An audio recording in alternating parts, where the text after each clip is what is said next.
All right, let's go. Fred Roggin, Rodney Pete on AM 570 LA Sports. 2 hours today and a lot to get to. Kevin Demoff, President, CEO, and COO of the Rams, will be joining us at 1:30. All the C's. You know what? He's got all the C's covered.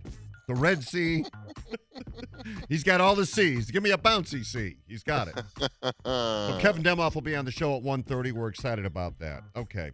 The Russell Westbrook experience. You know what you were getting. You got exactly what you knew you were going to get. So let's be honest. Now he's being a bit difficult with the media. He's taking some bad shots. He's making some odd decisions. He finds himself squarely in the bullseye. And you know something? That's who he is. When you look at it now and say, well, you know, Russ is taking bad shots. Okay, Russ is always taking bad shots. When you're saying, well, he's being a little difficult with the media. Well, Russ has always been a little difficult with the media. It's a little different if you're winning 50 games in Oklahoma City and you lead the league in triple-doubles. You feel differently when you talk to the media. But when you're here, you're 0-3 and everybody's pointing the finger at you. Yeah, you're going to be a little difficult with the media. The Lakers have exactly what they traded for. And that's a thing people have to keep in mind. I mean, he is squarely in the eye of the storm. Everything is focused on him. Everything is based on what he does. Every problem is magnified. If anything good happens, he's not going to get the credit. Quite frankly, not much good is happening when he's on the court. Rob Pelinka, through reports, was going to wait 20 games to make a decision. They probably misplayed their hand here. Because as bad as this is, and as bad as they look, and as poorly as he is playing, any other team in the league is going to jack up the price now. It's going to cost you more to dump him. It's going to cost you more to get him off the roster. And that, Rodney, seems to be the focus of everything. What do you do with Russ? So we're here. Man. Here's the thing. Where do you start? Right? So there's a laundry list of what you do with Russ, but you can't do certain things because you got him. As you always like to say, Fred, once you sign him, you got him. Right. And the Lakers got him. And it's going to be hard to get rid of him. I know what the clock is ticking on the 20 games. It's ticking, but yeah, that clock may keep on ticking because there might not be many takers at 20 games. So it's difficult. And I thought Magic Johnson had some interesting things to say. I know we're going to play some of his comments, but you know, the one thing about Russ, which is hard when somebody doesn't look in the mirror and are real with themselves and honest with themselves. We as athletes, I don't care what sport, we decline. Our physical abilities decline over time. When that happens, it happens differently for everyone, but they decline. You have to adjust your game accordingly. The ones that last really adjust their games accordingly. You look in baseball, there's guys that start out playing the first 8 years of their career at shortstop. Where do they end up? Third base. Why? Because their range is not as great as it was when they were younger. They move to third base. And then where do they go? They go to DH. Why? Because their range of motion, their skill set at moving around is not as great. So they're a DH, and they find a way to do that. You know, football, you see it in the guys that last, the guys that young in their career. I was one of them, ran around. It was one read, two read, I'm gone, out of the pocket running. You know, by year 7, I was different. I was more in the pocket. I was more, I'm going to beat you with the ball. I'm going to beat you with my pre-snap and the reads and things like that. You have to adjust your game as you get older. And Russ has failed to do that. And I don't know if it's, you know, he's going home reliving some of the old highlights, but he's not the same guy as he was in Oklahoma City. And if you really look at it from a shooting standpoint, he wasn't always a great shooter. That's what I mean, yeah. He covered it up because he could get to the rim. He was so exciting. He was so explosive. And he did make occasional shots from time to time. Right now, he can't hit anything. And until he comes to grips with himself, it's a lost cause for the Lakers to figure out because he doesn't have the temperament, the personality to really take that criticism, not from the coach and especially not from other players and certainly not from fans or media. Against Portland, if you really watch the game, I watched it back yesterday, and you pointed this out last year. There were times where he had the ball where guys actually turned their back to him and started running in for the rebound. He's an NBA player, and he has the ball. He's within shooting range. The defender turns his back, doesn't run out on him, doesn't put his hands up, turns his back, and runs toward the basket for the rebound. That is humiliating. Yeah, it is. That is humiliating.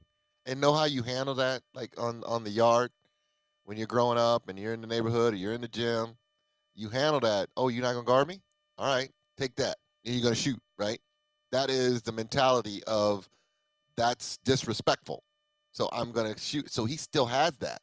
Right? He still has, when those guys turn their back on him and run away or step back on him, ooh, you better get up on me. You're going to get that. That's trash talking 101 in basketball. It's like, you better put a hand in my face. I'm gonna make this 3-pointer. I'm going to make this 20-footer. I'm going to make this. You going to give me that? Okay, I'm going to take it. And now he still has that mentality. The only problem is he can't make them.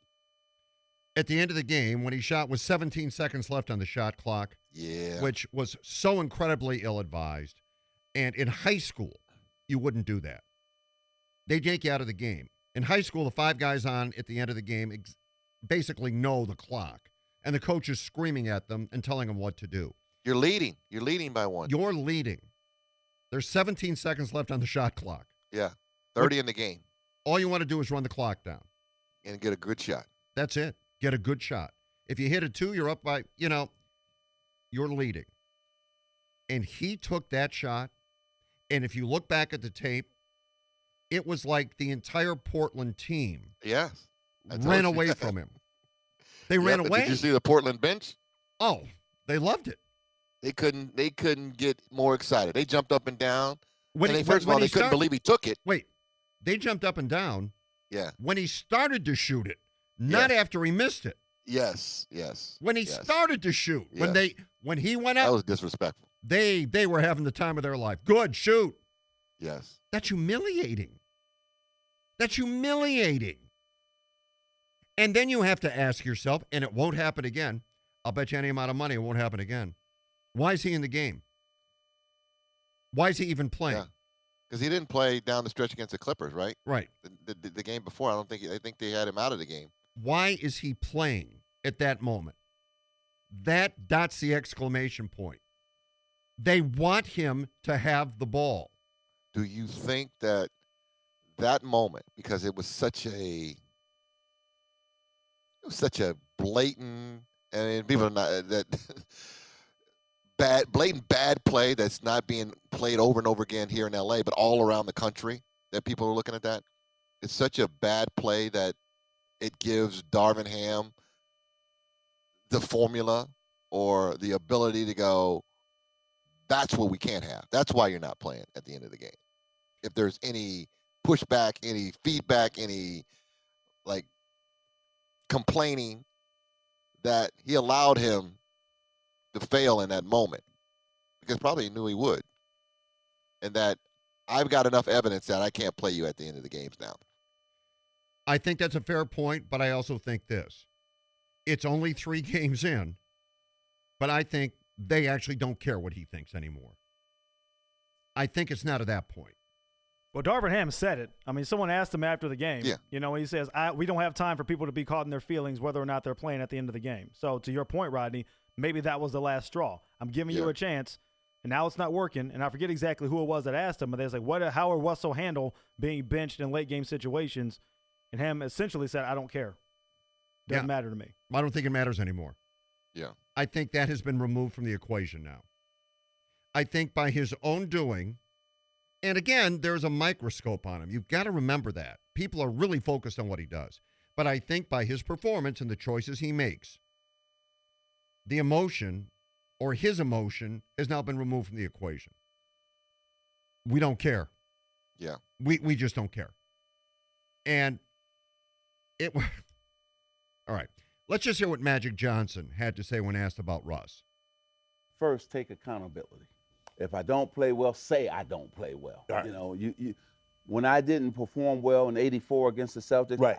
I admitted that. I took accountability Right. and said, hey, I didn't perform well. I was the reason why the Lakers lost Okay. that series. And I had to say to myself, I got to get better. Right. So what did I do? I went out and that whole summer, I trained hard and got better. And then we played them again in 85, this next season. Right. Man, I was on fire. We won. No, you didn't hear that no more, Right. right? Same thing with Coach Westhead. When after he got fired, they booed me for about a month. So I told Coach Riley, I said, oh, I'm about to turn it up. Okay. I must have went for about 10 triple doubles, right? And all of a sudden, you stop hearing them boos, Right. turning into cheers. Okay. And then we end up winning the championship Right. that same year. Right. See, and so that's what Russell got to do. Right. Quit trying to fight the media, quit trying to fight the fans, and just say, you know what? I didn't play well, but I'm going to play better. Right. And go out there on the court and perform. Right. That's how you stop all the things that's going on. But you can't do it by trying to combat them. Right. And trying to be mad at the fans or at the media, because the media got a job. Correct. And their job is, if you're not playing well, they're say going to that. say it. Right. And I didn't mind them taking shots at me in 84 because I didn't play well. That's from Shannon Sharp's podcast. There's only one thing Magic said there that I will disagree with. And Rodney, as a player, I'm sure you agreed with all of it, because that's what you have to do. But there's only one thing he said that I'm going to have to disagree with, and it's this. He said, go out and play better. I don't think he can. I think that's the problem. You said it earlier. He's not looking in the mirror. He's not adjusting. Carmelo Anthony had a pretty good run in Portland and came here for a year. Once he understood what he had become and who he was. Yes. Prior to that, he was miserable. But he got it. It clicked in. I don't think Russ can play any better. I think this is exactly what you're going to get. And therein lies the problem. He doesn't look in the mirror. And when he does, and it's funny, no matter how old you are, if you look in the mirror, you see yourself exactly as you saw yourself at the best time of your life. If you're 75 years old and you look in that mirror, you're probably seeing yourself at 25. Yeah, I still got it. I still got it. I still got it. I'm looking right in the mirror, and what do I see? I see a guy that still got it. Because we're not honest with ourselves. Some people are, and it's hard. And it really comes with aging. As you get older and you look in the mirror, you'll look different. You're just different. It happens. That's the way this works. When he looks in the mirror, he sees himself leading the league in triple doubles. Yeah.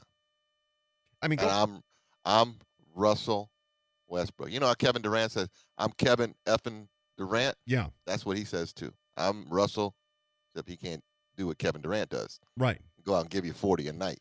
But you're right. Listen, I agree with you. I don't think he's capable. And I don't, and Magic said the right thing, that he's got to take accountability. I don't think he can do that. You know, first of all, you're right. He can't. I don't think he can play better. I don't think he can. This is it. Because in order for him to play better, he would have to stop shooting. Period. I mean, just stop shooting anything above 12 feet. He can't shoot. He's got to either get to the rim. He's got to either get to the rim or pass. Which he can't close consistently any longer. That is the problem, Fred. That is the problem. He can't close on what he does best. He can't get that done. Makes everything worse. I mean, look, the 4 or 5 times he did get to the rim and missed. I mean, if he'd made all of those, we would be talking about it, but it wouldn't be amplified like it is now. Had he closed. If he had closed, they would have won that game. Yes. We talked about him missing point blanks last year, and it's continued this year. And that's what made him so exciting to watch and so explosive and so good, was that he blew by you and he closed with either a big dunk or a layup or, just around the rim. He was so good, but he can't do that. And then you compound that with he can't shoot, not just shoot a 3, but he can't make, 10, 12 footers. Yeah, that's a real look in the mirror. But when you're looking in the mirror and you're honest, you start to go, well, what can I do? I look at it like this. They need to do something. I think now it's going to get worse. I can't believe they'd put him in crunch time situations now. Or if it was a baseball, a high leverage situation. Because just his judgment is flawed. So you can't put him out there then.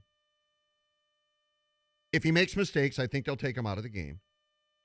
Unless he gets red blistering hot and starts scoring 35 a game, which is not going to happen. It's only going to disintegrate more.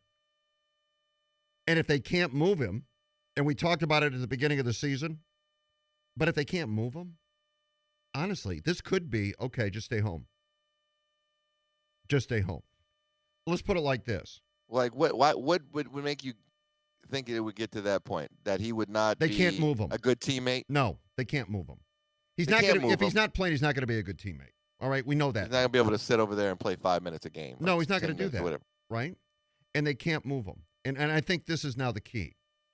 When he's in the game, I'm not sure he's contributing to them winning. I think his contribution is the other way. I think his contribution is now contributing to the loss. And that's a problem. Everybody out there, Reeves, Ryan, whoever they put out there, whoever's on the team, they need to contribute to winning. But if there's a guy you put out there that actually, when he's out there, is hurting you more than helping, he's contributing to losing. And if that's the case, and they can't move him, and we bantered it about early, and it's kind of unthinkable, but if it does really become intolerable, I think they could tell him just to stay home.